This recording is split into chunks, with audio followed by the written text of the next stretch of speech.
Hi friends, welcome back to my YouTube channel. ഇന്ന് ഞാനൊരു മീൻ recipe ആയിട്ടാണ് വന്നിരിക്കുന്നത് കേട്ടോ. ഇതൊരു വയനാടൻ മീൻ റെസിപ്പിയോ അല്ലെങ്കിൽ ഞങ്ങളുടെ പത്തനംതിട്ട മീൻ റെസിപ്പിയോ ഒന്നും അല്ല, എൻ്റേതായിട്ടൊരു റെസിപ്പി. ഈ മീൻ നിങ്ങൾക്കറിയാമോ? ഇത് ചിലയിടത്ത് തിലോപ്പിയ എന്ന് പറയും, ഫിലോപ്പിയ എന്ന് പറയും, സിലോപ്പിയ എന്ന് പറയും. നിങ്ങളങ്ങനെയാണോ പറയുന്നത്? അതുപോലെ തന്നെ മാങ്ങയിട്ട് വെക്കാനാണ് ഞാൻ തീരുമാനിച്ചേക്കുന്നത് കേട്ടോ. എല്ലാ സാധനങ്ങളും എടുത്തു വെച്ചിട്ടുണ്ട് ഞാൻ. ഇപ്പം ഞാനിവിടെ മൺചട്ടിയിലാട്ടോ മീൻ വെക്കുന്നത്. ചട്ടി അടുപ്പത്ത് വെച്ചിട്ട് തീ കത്തിച്ചു കേട്ടോ. ഇനി അതിനകത്ത് വെള്ളം പോയിട്ട് അതിനകത്തോട്ട് വെളിച്ചെണ്ണ ഒഴിക്കണം. 2 സ്പൂൺ വെളിച്ചെണ്ണ ഞാൻ ഒഴിച്ചു.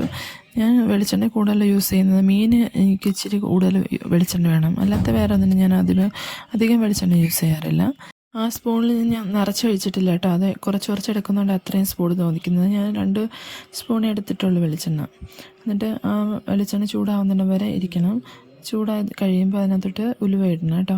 ഉലുവ പൊട്ടിച്ചിടുന്നവർക്ക് ഇപ്പം ഇടാം, അല്ലെങ്കിൽ ഉലുവപ്പൊടി ചേർക്കുന്നവർക്കാണെങ്കിൽ പിന്നെ മീനത് ഉലുവപ്പൊടി ചേർത്താൽ മതി. ഞാൻ ഇവിടെ ഉലുവപ്പൊടി ഇല്ലാഞ്ഞുകൊണ്ട് ഞാൻ ഉലുവ ഇട്ട് കഴിഞ്ഞിട്ട് അതൊന്ന് പൊട്ടണം കേട്ടോ. അത് പൊട്ടുന്നിടം വരെ വെയിറ്റ് ചെയ്യണം.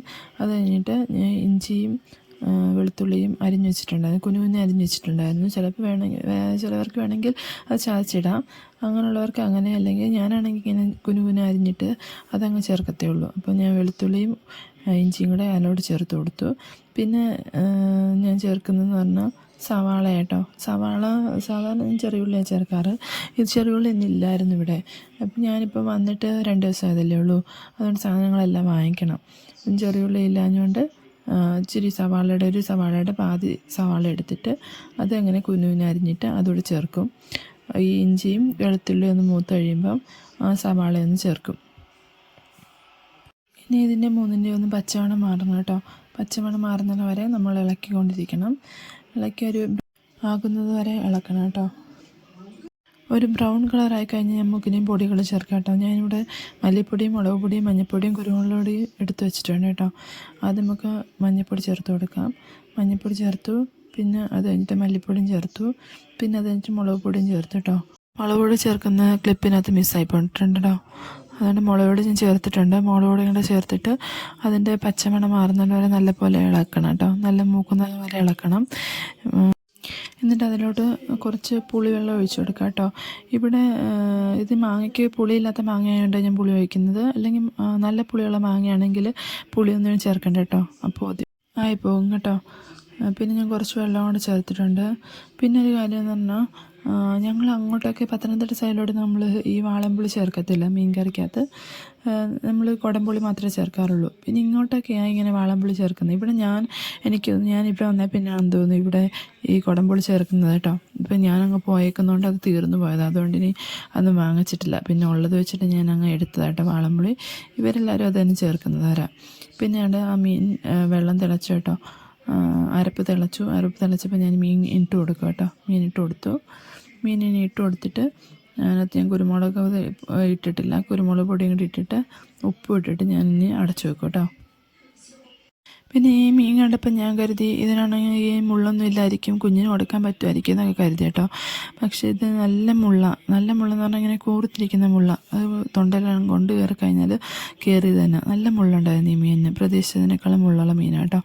മീനെല്ലാം ചട്ടിക്കകത്താക്കി കേട്ടോ. ഇനിയും കുരുമുളക് പൊടി ഇടും. പിന്നെ നമ്മുടെ മെയിൻ ഐറ്റംസ് ഇട്ടിട്ടില്ലല്ലോ, മാങ്ങയും പച്ചമുളകും. ഇത് പൊടി ഇട്ടിട്ട് പിന്നെ ഞാൻ ഉപ്പും കുറച്ചിട്ടിട്ട് മാങ്ങയും പച്ചമുളകും ഇടും കേട്ടോ. മാങ്ങയും പച്ചമുളകും ഇട്ടിട്ട് ഈ മാങ്ങ നമ്മുടെ ഇവിടുത്തെ തന്നെ മാങ്ങ കേട്ടോ. ആ മാങ്ങയ്ക്ക് ഒരുപാട് പുളിയൊന്നുമില്ല, അതുകൊണ്ട് അത് കുറച്ച് പുളി ചേർത്തത്. അല്ല, നമ്മൾ തേങ്ങ അരച്ചിട്ട് മീൻകറി വെക്കുമ്പോഴും ഇങ്ങനെ മാങ്ങ ചേർത്തിട്ട് വെക്കുന്നത് എനിക്ക് നല്ല ഇഷ്ടം കേട്ടോ. കാന്താരിയൊക്കെ പൊട്ടിച്ചിട്ട് കാന്താരി ഇട്ട് മാങ്ങയും കൂടി ഇട്ടിട്ട് തേങ്ങ തിരുമ്മിയിട്ടിട്ട് ഇടുന്നത് നല്ല രസമാണ് കേട്ടോ. ഞങ്ങൾ വെക്കാറുണ്ട് അവിടെ വീട്ടിൽ. ഇവിടെ പിന്നെ തേങ്ങ അരച്ച കറി എന്ന് പറഞ്ഞാൽ ഇവർ നല്ല പേസ്റ്റ് പോലെ അരച്ചിട്ടാണ് അവർ തേങ്ങ അരച്ച കറി വെക്കാറ്. നമ്മളങ്ങനെയല്ല, ഞങ്ങൾക്ക് പത്തനംതിട്ടയിൽ അങ്ങനെയല്ല കേട്ടോ. ഒരു ചതയ്ക്കുന്ന രീതിയിലേ നമ്മൾ തേങ്ങ അരയ്ക്കത്തുള്ളൂ. ഇതാ മാങ്ങയിട്ടിട്ട് ഞാനൊന്ന് ചുറ്റി കൊടുത്തിട്ട് അടച്ചു വെക്കുക. എനിക്കാണെങ്കിൽ ഇങ്ങനെ മീൻ കറി അടച്ചു വെച്ച് കഴിഞ്ഞാൽ ഇടയ്ക്കിടയ്ക്ക് ഇങ്ങനെ തുറന്ന് നോക്കണം കേട്ടോ. തുറന്നിങ്ങനെ നോക്കിയിട്ട് ഞാനിങ്ങനെ ആവി വരുന്നത് നോക്കിക്കൊണ്ടിരിക്കുക. പിന്നെ ഞാൻ വീണ്ടും അടച്ചു വെക്കും, വീണ്ടും ചുറ്റി കൊടുക്കും, വീണ്ടും അടച്ചു വെക്കും, വീണ്ടും ഇടയ്ക്കൊന്ന് തുറന്ന് നോക്കും. എനിക്കിങ്ങനെ ഇടയ്ക്കിടയ്ക്ക് ഇങ്ങനെ തുറന്ന് നോക്കണം, ഭയങ്കര ത്വരയാണ്. ഞാൻ മോൾക്ക് അങ്ങനെയെങ്കിൽ മഞ്ഞൾപ്പൊടിയും കുരുമുളക് പൊടിയും ഇട്ടിട്ട് ഉപ്പും കൂടെ ചേർത്തിട്ട് കുറച്ച് 2 മീൻ വറക്കാൻ വെച്ചതാട്ടോ. അവൾ എരിവുള്ള കറിയായതുകൊണ്ട് അത് അവൾ കഴിക്കത്തില്ല, അതുകൊണ്ട് അവൾക്ക് അങ്ങനെ വറുത്ത് കൊടുക്കും. ഞാൻ മീനകത്ത് ഉപ്പുണ്ടോയെന്ന് നോക്കിയത് കേട്ടോ. ഉപ്പും പുളിയൊക്കെ പാകത്തിനുണ്ട്. ഇനി അതൊന്ന് വറ്റുന്നത് വരെ അടച്ചു വെക്കണം കേട്ടോ. ഞാൻ ഫോട്ടോ എടുക്കാൻ വേണ്ടി തുറന്ന് വെച്ചേക്കുക. മീൻ പാകത്തിന് വറ്റിയിട്ടുണ്ട് കേട്ടോ. നല്ല ടേസ്റ്റ് ഉണ്ടായിരുന്നു മീൻ. പിന്നെ ഇതുപോലുള്ള കുക്കിംഗ് റെസിപ്പി ഇഷ്ടമുള്ളവർ എൻ്റെ ചാനലൊന്ന് സബ്സ്ക്രൈബ് ചെയ്ത് സപ്പോർട്ട് ചെയ്യണം കേട്ടോ. എൻ്റെ ആദ്യത്തെ കുക്കിംഗ് ബ്ലോഗാണിത്. ഇനി അടുത്ത വീഡിയോ കാണുന്ന വരെ ടാറ്റ ബൈ ബൈ.